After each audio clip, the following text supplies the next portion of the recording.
I'm Frank Sesno. Welcome to this special presentation of the History Channel. Last fall, to mark the 40th anniversary of the assassination of John F. Kennedy, this network aired a series of independently produced programs that examined numerous conspiracy theories. They included the alleged involvement of Fidel Castro, the Mafia, and the CIA. One of the programs accused President Lyndon Johnson of being directly involved in the assassination. It was called The Guilty Men, and after it was televised, the History Channel came under criticism for the program's controversial allegations and one-sided presentation. In the interest of fairness and accuracy, the History Channel asked 3 historians to view the program and report on its credibility. They are totally independent from one another and from the History Channel, as am I. They are free to offer any opinions and observations they feel are warranted, and they're here to talk about their findings. Thomas Shagru is bicentennial class of 1940 professor of history at the University of Pennsylvania, an expert on 20th century American political and social history. Professor Shagru's first book, The Origins of Urban Crisis, won several major awards, including the Bancroft Prize for Best Book in American History. He's written extensively on a wide range of topics, including the history of liberalism and conservatism, America in the 1950s and 1960s, the politics of affirmative action, and on urban and public policy. Stanley Cutler is professor of history and law at the University of Wisconsin. He's the author of more than 10 books, including The Wars of Watergate, Privilege and Creative Destruction, and The American Inquisition, winner of the American Bar Association's Silver Gavel Award. He successfully sued to release the Nixon White House tapes in 1996. And Professor Robert Dallek has taught American history at Columbia University, UCLA, Oxford, and the University of Texas, and most recently at Boston University. He's the author of 8 books, including Hail to the Chief, The Making and Unmaking of American Presidents, Flawed Giant, Lyndon Johnson and His Times, 1961 to 1973, An Unfinished Life, John F. Kennedy, 1917 to 1963, and Lyndon B. Johnson, Portrait of a President. He's the recipient of numerous fellowships and awards and is currently president of the Society of American Historians. Gentlemen, welcome to you. Thanks very much for coming in for this important conversation. We will get to the guts of this controversial documentary in a moment, but to lay the ground and set the landscape a little bit, conspiracy theories continue to persist on this assassination that took place more than 40 years ago. Why is that, Thomas Sugar? Well, John F. Kennedy occupied a larger-than-life position in America in the early 1960s, and his assassination, inexplicable, came at a critical juncture when American politics were taking a turn. Folks look back at John F. Kennedy and see on him a blank slate. They project on him the what-if question. What if Kennedy hadn't been assassinated? Where would America go? So the assassination in this picture, in other words, takes on a meaning that goes well beyond the events in November 1963. How does the what-if question lead to all these conspiracy theories, though? And they continue to linger, don't they? They do. I agree with everything Tom said, but just to take a little step beyond that, we all love a mystery. We love conspiracies more. The idea that one man could have pulled this off is almost incomprehensible to most people. But the idea that there had to be some network of people who had ulterior motives, that's a very appealing idea. Look at the business with Princess Diane. When we think that Americans love a conspiracy theory, you got the French and the English very, very happy with this whole notion that there was some big plot to do her in, whether it was her ex-husband, the royal family, or who knows what. So this idea that one person should have pulled this off is incomprehensible. Bob Down? Well, I think people are so uncomfortable with the idea that someone as inconsequential as Oswald could have killed someone as consequential as Kennedy. I think it gives people comfort to think that there was some larger design here, some larger order, some larger purpose. Gives people comfort to think that? I think so. Because, how's that? Well, because the world is too chaotic. If just this one man, this inconsequential figure, this dysfunctional character, Oswald, how could he have killed Kennedy? Kennedy, the President of the United States, surrounded by Secret Service. How could this guy have done it? So it leaves the world too shattered, too endangered, so to speak, to think that he was the sole killer. The numbers are really quite remarkable when you ask Americans what they actually believe. 3/4 of Americans do still to this day believe that more than one person was involved. Is that surprising? Well, no, it's not, because I mean, that's more than conspiracy theories. No, That's the public saying, we don't believe Right. the prevailing explanation. But the public represents consumers of an industry that has proliferated in this country over the last 40 years, this industry of conspiracy theories. And people, more and more is said about it. There are less and less answers to them. People are able to project these things. They have, as I say, a veritable industry going with all kinds of newsletters, websites, and so forth. And to people, the more distant that people are from the event, that is the younger people, are more inclined to believe this. I was appalled a few years ago when I suddenly discovered that my students had seen the Oliver Stone movie of JFK and believed it whole. But Frank, what it speaks to, I think, also is the extraordinary cynicism about politics in this country. They don't believe their leaders. They don't trust what the government says. They think behind every action of the government, there's some kind of, not every action, obviously, but so many of the actions. They see conspiracies, they see skullduggery, they see manipulation. And they're not totally, it's not totally false. And interestingly, many contemporary and contemporaneous historians will start that, will track that to the assassination of Kennedy himself. Yes. That's right. Yes. I would say also that the conspiracy theories about the Kennedy assassination took root in the fertile soil of anti-government attitudes in the 1960s. Lyndon Johnson had a credibility gap about the Vietnam War. Richard Nixon, of course, added fuel to the fire that there must indeed be darker forces at work deceiving and manipulating the American public. Let me come back to the numbers, though, on the conspiracy theory and ask you specifically this, because the documentary that we're talking about and are going to be getting into in great substance and detail in just a moment alleges that LBJ was directly involved, that he was behind the murder of JFK. That is explosive. In these polls that are taken, one just by Gallup just last fall, 18% of Americans believe there was an involvement by the then vice president, subsequently the president. Well, what lingers here, of course, is Johnson's credibility gap, as Tom says. The Vietnam War, the fact that we were fighting a war which the public came to see as an awful mistake, that the president and his administration was misleading the country as to the worthwhileness of such an enterprise. And Johnson is remembered not for civil rights, not for Medicare, not for federal aid to education, not for the Great Society or the war on poverty, but he seems to be remembered for the skullduggery, the manipulation, the behind-the-scenes operations. And so, you know, this attaches to the Kennedy assassination. And don't forget that this is all followed by the era of Watergate. Absolutely. So, what I want to suggest to you is that when the Warren Commission report comes out in '65, there are skeptics, disbelievers, critics. But this industry I just spoke of is not yet fully bloomed. But I tell you that as you go on in the years after '65 and you get this confluence of events of Vietnam and LBJ skullduggery, real and alleged, Nixon skullduggery, real and alleged, then the percentage who disbelieve what the government has told them in the Warren Commission report rises accordingly. That's right. All right, we're going to take a quick break. When we come back, we're going to talk about the Warren Commission. We're going to talk about LBJ and the fact that LBJ himself may have believed that there was a conspiracy at work. Right after this.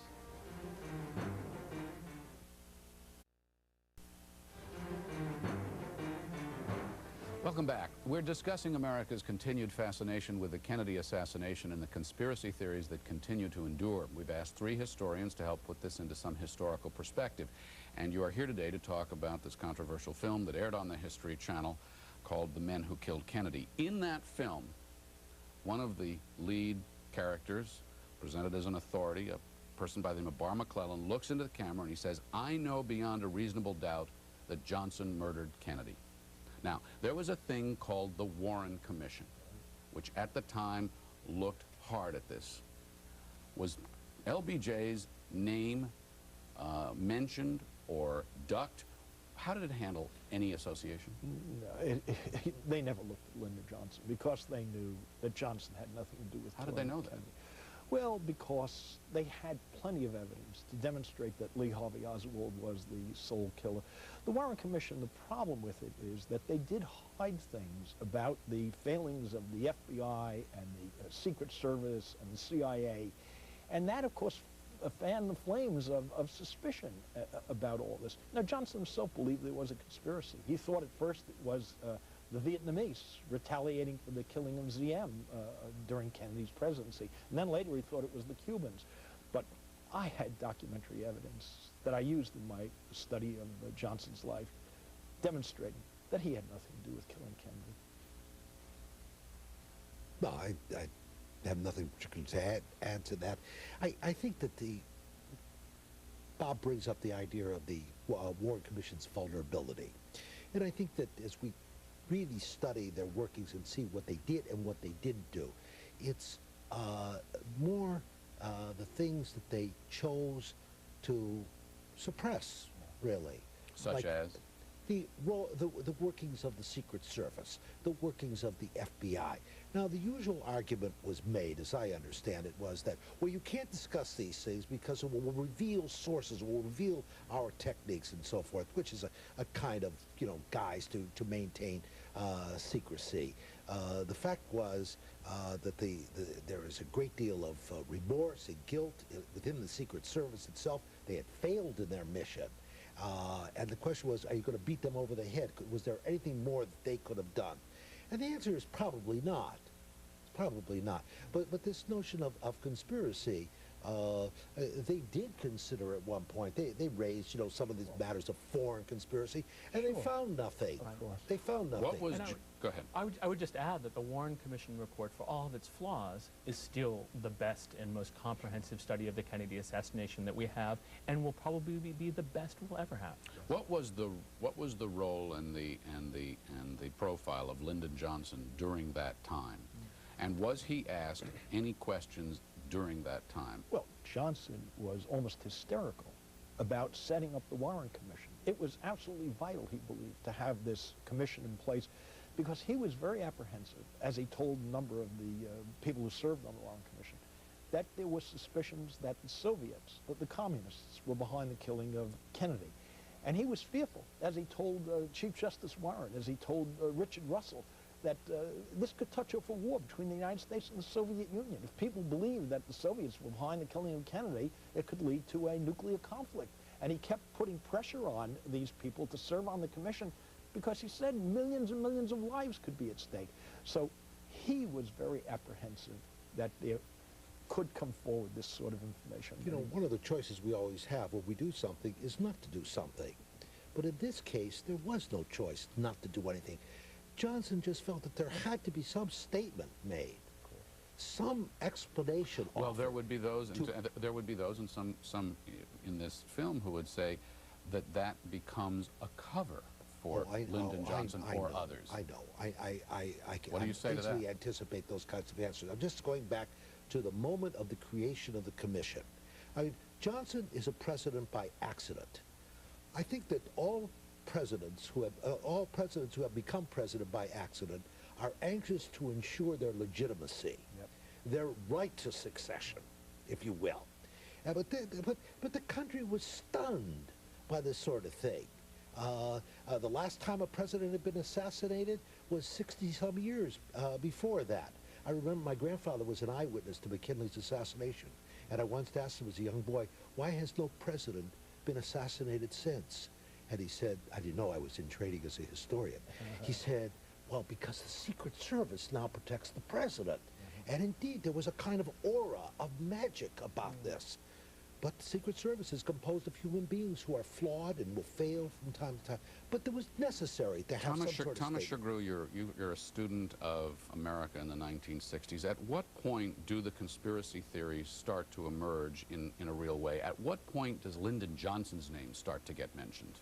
Lyndon Johnson's name shows up relatively early in the wave of conspiracy theories by 1966, and it's part of a context of growing criticism of Lyndon Johnson publicly. Johnson himself, it should be said, had a very vexed relationship with the news media, and the fact that he was growing in unpopularity because of his foreign policy and because of some of his domestic policies lent fuel to the fire. But the early provenance of these theories about LBJ gives them no credibility. Frank, you know, Johnson knew he was going to come under suspicion because instantly people would say, well, who's to profit from Kennedy's death? Johnson was an ambitious politician. Motive, right? They said, here's a motive. He wanted on that Warren Commission the most distinguished, the most recognizable people in the country, conservatives like a Richard Russell, for example, John J. McCloy. He wanted people like Gerald Ford, because he wanted... Arlen Specter was on the staff. Yeah, exactly. People who were going to give a legitimacy to this Warren Commission report. There'll be an excellent book coming out next year by Max Holland, who has studied the Warren Commission to an extent that nobody has done it before. I think it'll be a definitive study of this, and it will express the conclusion that they were right, basically. That they were right. Now, all three of you are basically saying this. I'm not going to ask for you to speak to the profession, but you know what your colleagues say, and I'm going to put you on the spot. Do most historians agree with you that the Warren Commission is the definitive word? I think so. Does it need review? Yeah, I think so. And Should the books be reopened? I think they would add one more statement, picking up on what Bob has said about Max Holland's work, which I'm familiar with, and indeed he's a very fine historian. It's a very, very promising work.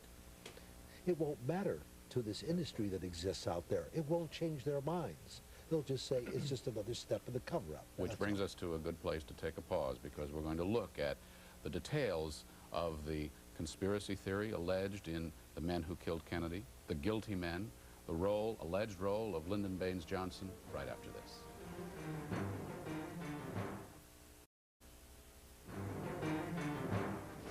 I'm Frank Sesno. Welcome back to this special presentation. We're discussing a program which aired on the History Channel that put forth the controversial theory that Lyndon Johnson was involved in the Kennedy assassination. It's been criticized because of its allegations, because of its one-sided presentation. So let's get right to it. To begin with, this documentary, in stating that Lyndon Johnson was involved with, was behind the assassination, cites several facts. One of them, Bob Dallek, is that LBJ, confidant and protege, Governor Connally of Texas, lured JFK to Texas, where the situation on the ground and elsewhere could be controlled. As the British say, stuff and nonsense. John F. Kennedy wanted to go to Texas. He was concerned about raising money, about the coming presidential election in 1964. He wanted to go there for political reasons. Connally was resistant to it. He wasn't eager for Kennedy to come there, and Johnson wasn't eager for him to go there either. But it was Kennedy himself who promoted this idea and arranged it. That Kennedy didn't want to go to Texas, or was reluctant, or that Connally was controlling things. Is this information that you've come across, is this credible?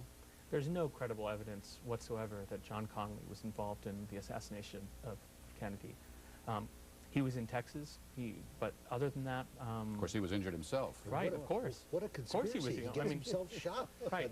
And the man, the shooter, of course, is as good as the Lone Ranger. He only shoots in the hand. And the Lone Ranger never shot anybody to kill him. They just shot his hand and knocked the pistol out. Let me take on another one. The central voice, and I made reference to Bar McClellan earlier, in this whole thing, says he was told by LBJ's associate, a man by the name of Edward Clark, that he arranged to have Kennedy killed. Who is Edward Clark? Who is Bar McClellan? Who are some of these important characters in this presentation? Well, Edward Clark was a close associate of Lyndon Johnson's going back to the earliest days of LBJ's career as a congressman in 1937. And he became Lyndon Johnson's ambassador to Australia. I met Clark. I interviewed him. I spent 14 years studying the life and times of Lyndon Johnson. And Clark, Johnson, they may have done many things. They may have cut political corners. Indeed, they did. Clark was a powerful man. Powerful man. Johnson was ruthless. a powerful, and powerful, driven, but the notion that they would kill a sitting president is just simply not credible. I followed the lives, the careers of these men, and I simply found not a hint of evidence that anything like this could have been possible. Any indication anyplace else? Is Clark quoted, by anybody else at any time in all the research that you gentlemen have done No. that would corroborate this allegation of this documentary? No. It's just not, it's not enough to say it's not credible. There is no evidence. Bar McClellan cites as his witnesses and as those who know this, I'm very careful. He is, in one respect, a very careful lawyer. He libels only the dead. He brings forth only dead people, And you with can't the libel the exception. dead. And with let me one just exception. point out for the audience that Bar McClellan is a central voice in this documentary we're discussing. based on he his was book. Based on his book. He was a lawyer and himself was disbarred. Is that not correct? Well, he surrendered resigned. his law license. Okay. Because he was Convicted for forgery. Forgery. convicted felon. What do we know about Bar McClellan? I just told you, he's a convicted felon. He was an associate in the firm with Ed Clark. Now, it staggers the minds of most people who have been interviewed about this, that Ed Clark was going to confide in this young associate at the time. And you know, the film shows you this dark, sinister moment where they cast the camera up at the tower of this building where Ed Clark has a, and there are the dark secrets hidden in the file. You know, I mean, where is it? I mean, there are assertions throughout this film, but there is never a moment of corroboration except that this dead person said that and this dead person said that. Tom Shapiro. Right. Ultimately, we as historians rely on the credibility of the evidence as presented to us. And a dead man's supposed confession to an associate in a law firm who is himself a felon doesn't stand the test of Well, let me ask historical you, credibility. let me follow up on that to ask you about this allegation and the other that we've talked about. As you watch this film, do you see substantiation for these allegations in the film itself? No. No. Absolutely No, not. no. That's just it. Except that he said and he said, but there's nothing brought forth. And as I said, it's a history of dead people. Frank, it's the assertion of authority. They have underneath many of the names, assassination expert. You know, why didn't they come to me, who spent 14 years studying the life of Lyndon Johnson, to at least interview me, to talk to me? Why didn't they come to others who've written contrary things about like Gerald Posner, who's written, I think, the best book called Case Closed on the assassination, who asserts that these conspiracy theories are not convincing. Why don't they go to these people? I want to talk in a few moments about the responsibility that documentarians, film producers, channels have in these kinds of projects, but to stay on some of the allegations in the documentary itself for just a moment. Another item mentioned in this documentary, which sounds certainly explosive, is that LBJ attended a dinner party at the home of a powerful, influential Texas oilman, Clint Murchison, the night before the assassination. Also in attendance, J. Edgar Hoover, Richard Nixon, and an array of very other powerful men. I would love to have been at that dinner party. A fly on the wall. A fly on the wall. But it's easy to prove. Either a dinner party happened or it didn't, did it? Johnson was in Houston at the time. Yeah, right. The logs show that he was not there at that time. Let's take one story that's given and just see how we revolve around it. You remember the story of the doctor in the operating room, who that he claims he got a phone call. Yeah, again, background for the viewers. In the documentary included is a reference to Dr. Crenshaw in the operating room, who claims to have gotten a call from LBJ himself as Lee Harvey Oswald is being operated on. Now, first of all, we've since found out that LBJ wasn't even, he was in the Capitol that day. Right. And there was There are phones in the Capitol. If there are phones in the Capitol, he could have called there's no telephone log on this by the Secret Service. There's no log. That's one thing. But first of all, this doctor was holding a bag. He was a very, very junior member of the thing. If he got called out, let's assume he did, and if Lyndon Johnson said, as he is alleged to have said, I want you to get a deathbed confession from Oswald. Well, I thought to myself, well, gee, yeah, that would be great if Oswald said, I did it, and croaked. You know, wouldn't that have been great? It would have been if he had done it. I'll concede for the sake of argument that he did this.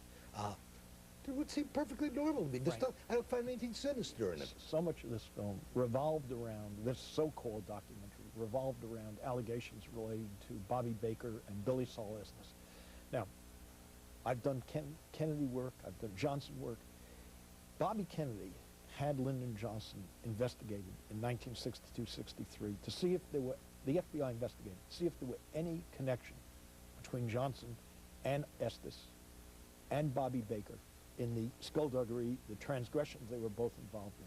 The Kennedys were worried if they ran again in 64 with Johnson on the ticket and evidence emerged that Johnson was involved in wrongdoing, they didn't want to take any chances. The FBI came back and told Bobby Kennedy Johnson had no connection to either the Bobby Baker or the Estes cases. And this film alleges that he was deeply enmeshed in the wrongdoing of both characters. Thomas Shagru, again back on the 1960s for just a moment. We know that a man by the name of J. Edgar Hoover was in charge of the FBI since his death, and in the fullness of time, his stature and some of the things he did, people he looked into, have been revealed. Why should, historically speaking, the FBI and J. Edgar Hoover avoid the hot white glare of history's second look? Why should they avoid the hot white glare of history's second look? Look, They're always getting it. right. I mean, the FBI was not essentially involved, at all involved, except for in the investigation of the Kennedy assassination. And can that investigation be taken at face value? Well, the FBI conducts its investigations in secrecy, and for reasons of national security, those many of those documents, until historians like Stanley come along to get them open. Bob Dallek, I'm sorry. No, I was going to say, but the allegation that J. Edgar Hoover was somehow behind the assassination of Kennedy is on the face of the truth. Not behind. I wasn't asking about that, but I was asking about in as far as many of theorists are concerned, the FBI cannot be trusted. That the FBI or J. Edgar Hoover may have been involved in some kind of cover-up. What I'm getting at is plenty of people have raised plenty of legitimate questions about J. Edgar Hoover's behavior. Why is that beyond the pale? Well, the may have been, I think, is ultimately the problematic phrase. That is, may have been, any of us may have been involved in the Kennedy assassination in one way or another, but there's not evidence. And historians ultimately rely on facts. And let me go to evidence, because you mentioned evidence. In your research, you say you've come up with evidence that LBJ was specifically not involved? What is that? On the Freedom of Information, I got FBI files. And Johnson, immediately after, within days after Kennedy's killing, he was begging, almost begging, imploring J. Edgar Hoover to assure the safety of himself and his family, because Johnson did not trust the Secret Service. They had failed to protect Kennedy. He was also fearful that there had been some kind of conspiracy and thought the Vietnamese were perhaps behind the killing of Kennedy because of Ziem's killing a month before. And he wanted Hoover to assure his safety. Now, is this a man who is involved in the killing of the president? How could it be? I mean, and Hoover is very responsive to him. They were old friends, you see. So I find in this just, there's no credible explanation. Frank, let's, I, of course, fully agree with that, but let's deal with McClellan and Nigel Turner, the documentarian on this.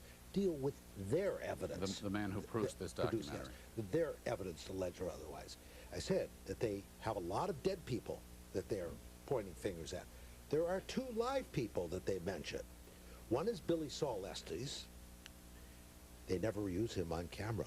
They never use him on camera. Of course, this Billy Saul Estes is the man at his sentencing told the federal judge, I don't know what is true. I live in a dream world. So he not considered credible. Well, by you? I think he's got a little weak case. Then, of course, there's Bobby Baker. Where is Bobby Baker in this film? Bobby Baker, it would seem to me, would be eager to salvage his reputation and so forth. Billy Saul Estes is fascinating. I went back and pulled New York Times from March 24th, 1984. And there on page 9 of the New York Times was the following, datelined Houston.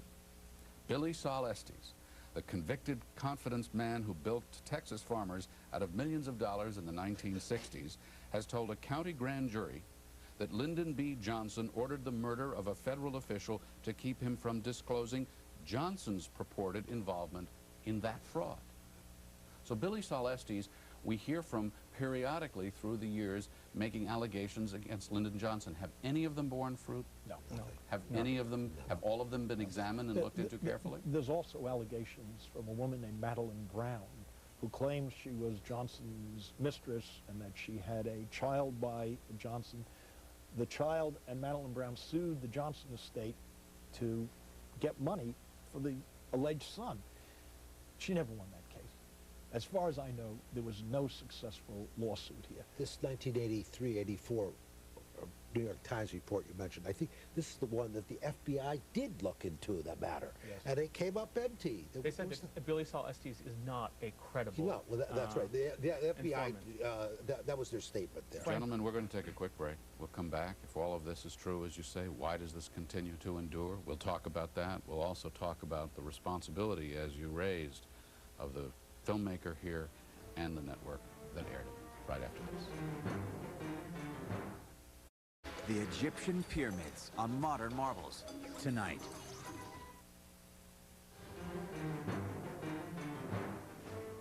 Welcome back to our discussion of a program that was televised last fall here on the History Channel. It put forth a controversial conspiracy theory that claimed that President Lyndon Baines Johnson was involved in the assassination of John F. Kennedy. In the interest of fairness and accuracy, this network has asked 3 independent historians to view the program and examine its allegations. They're with me in the studio. We've been discussing this program in particular. Let's now turn to the nature of the program, the sound of the program, and the responsibility of the program's producer in all of this. You all have looked at this, and you all have thought about this. Thomas Shagru, you want to lead the conversation? Yes, I think that documentarians have a responsibility, if they're presenting controversial conspiracy theories, that can be done well in documentary, to present balanced evidence, to present evidence and counter evidence, to present both sides. That was not done, you didn't feel, in this film? No, it was all tending in one direction, one straight line, bringing in all sorts of circumstantial evidence, voices of alleged testimony from people who are long dead, and no credible counter witnesses, you could say. No one to shed questions, ask hard questions, to put some skepticism into the mix. I think it's without evidence whatsoever. Look, this is sold as a documentary. Oliver Stone's movie JFK is sold as a movie. One of the great comic novelists of the late 20th century, Richard Condon, who wrote The Manchurian Candidate, wrote an uproarious book about Kennedy's assassination in which his father did it because the kid was becoming too liberal. Another famous novelist wrote this one about the Tears of Autumn, that the South Vietnamese did it. These are fiction.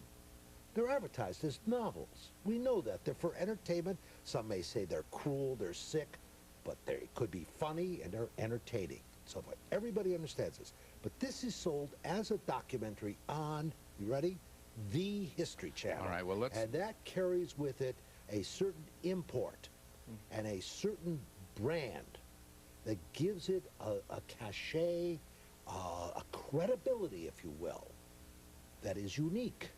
And from that, I then say that the History Channel has a tremendous obligation to ascertain the credibility of what they are offering. Yeah, I would echo what both Tom and Stanley is saying.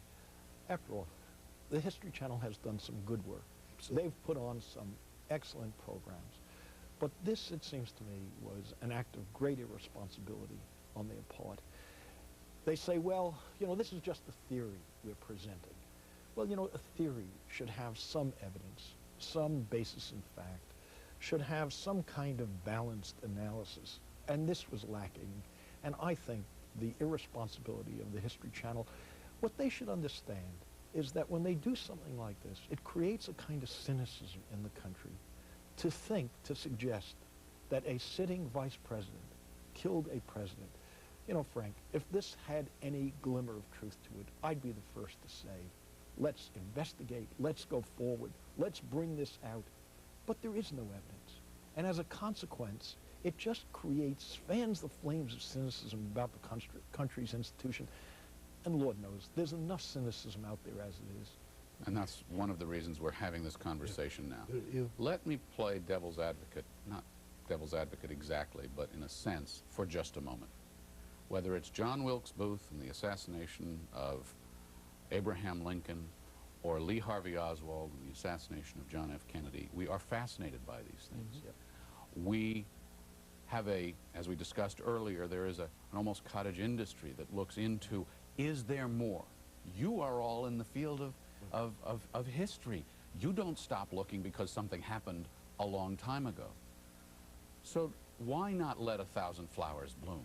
Why not hear about all the different ideas and theories out there? Well, history is more than just vain theorizing.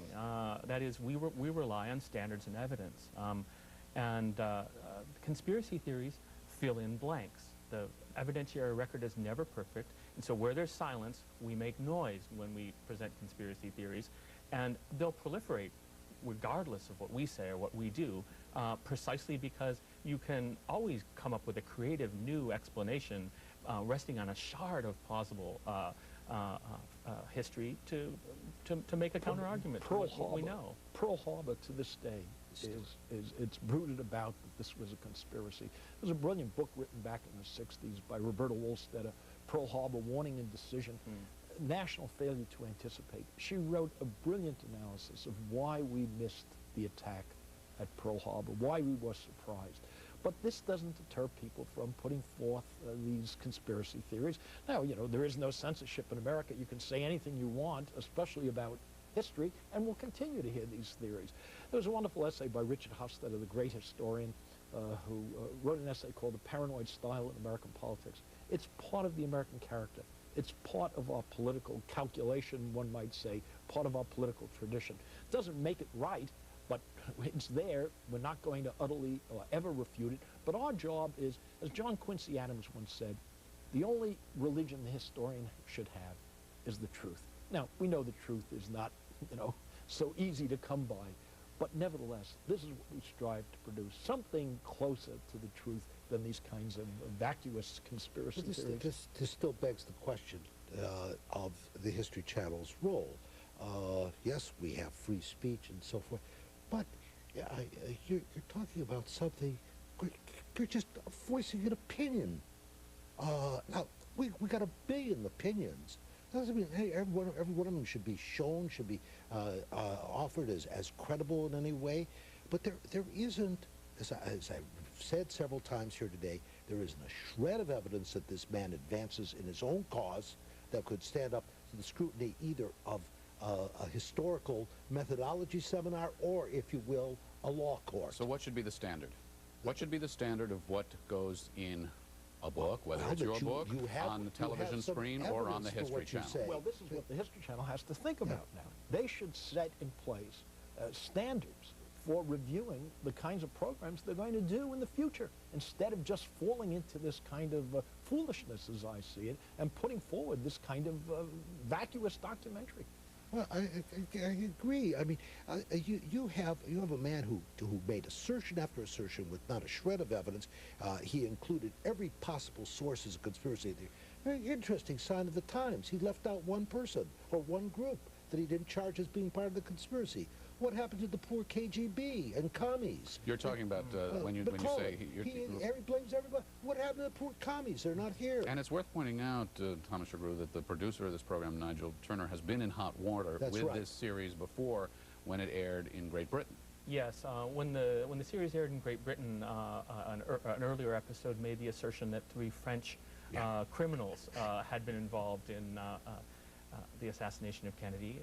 They were petty criminals. The French government quickly divulged records to show that they were nowhere near Texas at the time.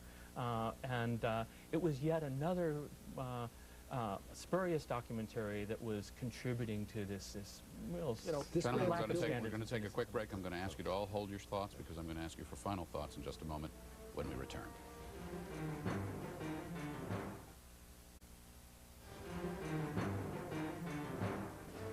Welcome back. Last fall, the History Channel aired a series of independently produced programs that set forth various theories about the Kennedy assassination. After questions were raised about one of the programs, alleging that Lyndon Johnson was involved in the assassination, the History Channel asked these 3 independent historians to examine the program, give their opinions on its credibility, its accuracy.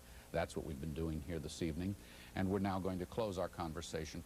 Gentlemen, it is worth pointing out that one of the reasons this documentary aired, that 18% of the public believes that LBJ may have been involved, that the theories refuse to go away, is that LBJ and JFK both were iconic figures. They were larger-than-life characters of their age, and they continue to project that shadow, the imposing one, on the national screen.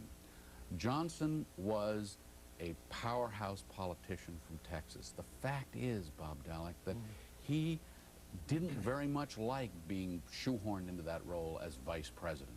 And there wasn't the greatest of blood between Johnson and the Kennedys. Well, you know, it was particularly between LBJ and Robert Kennedy. Right. JFK and LBJ got along pretty well. In fact, JFK kind of liked LBJ, and LBJ liked JFK, and JFK was mindful of the fact that Johnson was unhappy as vice president, so the bad blood between them wasn't nearly as bad, so to speak, as it was with Bobby. But you know, I think what continues to fan the flames of this conspiracy theory is that Johnson's image in history is not the most positive, and Kennedy is such an iconic figure. He has a hold on the world's imagination that people simply, he's, as Tom said at the beginning, it's tabula rasa. He's a blank slate. You can write anything on it that you want. And he has become our most inspirational president in modern history. Kennedy's story is an unfinished story. And so much of the popular history of Kennedy is coming up with the ending, trying to figure out what may have happened. And we project onto that. And having a figure like Lyndon Johnson coming right on the heels of JFK, someone who did not have the iconic, reassuring, telegenic presence meant that the contrast seemed even starker and to many Americans even grimmer. And what about this notion, too, Stanley Cutler, that LBJ was a ruthless politician, that in the 1948 election it was a stolen election? The documentary actually says that his career was built on bribery and corruption. But this image of Johnson, too, endures. Sure, it's an image. He's not alone in having that kind of image. But you know, to go back to something we said before about this period of time, the assassination of Kennedy, Vietnam, Watergate, and there's a kind of cultural revolution in this country where there's a sea change in our attitudes toward government and so forth. And so many people still alive see the assassination of Kennedy as something that dramatically altered and transformed their lives. Well then, if you give them this convoluted yet simplistic theory of how and why it happened, they grab onto it. I'd like to move you all to some final thoughts now. I'd like to let each of you sort of sum up your findings about the documentary and its impact on the public, its place in the discussion. But I'd also ask you to provide perhaps a bit of a guidepost for citizens, whether they consume their history on the silver screen, the big screen, on the television screen, or from a book.